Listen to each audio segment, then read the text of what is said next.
मुझे याद है जब मेरे बाल सफ़ेद होने लगे तो मेरे कुछ मित्रों ने कहा कि परेशान मत होइएगा सफ़ेद बालों से, बाज़ार में चले जाइए, ये थोड़ी सी पैसे खर्च करिए और आप अपनी उम्र के कई दशक पीछे चले जाएंगे।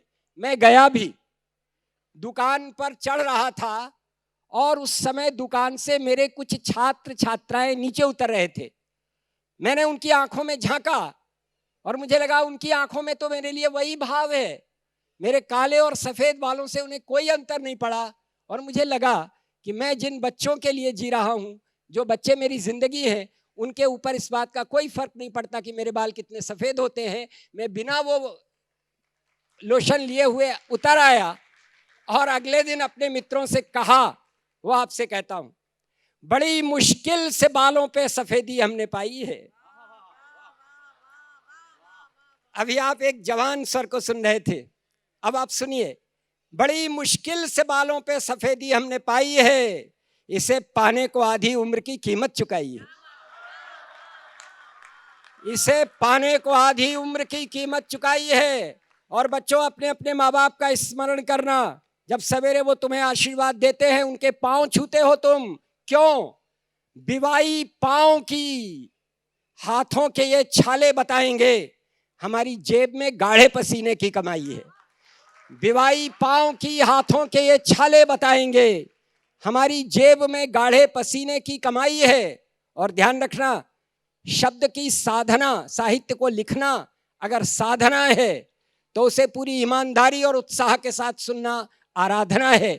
इस साधना और आराधना के बीच में ये पंक्तियां पढ़ता हूं कि मोहब्बत दोस्तों से की, मोहब्बत दुश्मनों से की, ये दौलत हमने अपने दोनों हाथों से लुटाई है।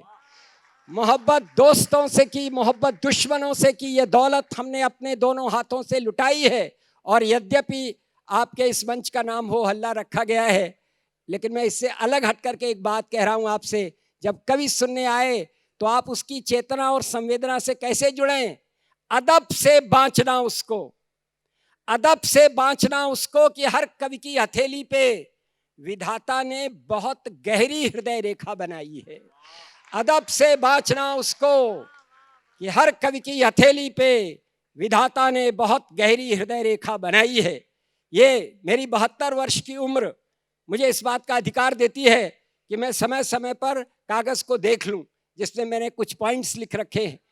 आज ध्यान रखिएगा, हम कवि जो शब्द की साधना कर रहे हैं, आपकी तरफ से, पूरे देश के नौजवानों की तरफ से 4 पंक्तियां देते हैं कि या बदचलन हवाओं का रुख मोड़ देंगे हम, या खुद को वाणी पुत्र कहना छोड़ देंगे हम। हमारा काम क्या है?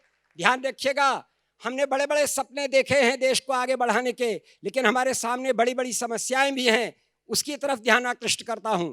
या बदचलन हवाओं का रुख मोड़ देंगे हम, या खुद को वाणी पुत्र कहना छोड़ देंगे हम। और जिस दिन भी हिचकिचाएंगे लिखने में हकीकत, कागज को फाड़ देंगे, कलम तोड़ देंगे हम। जिस दिन भी हिचकिचाएंगे लिखने में हकीकत, कागज को फाड़ देंगे, कलम तोड़ देंगे हम।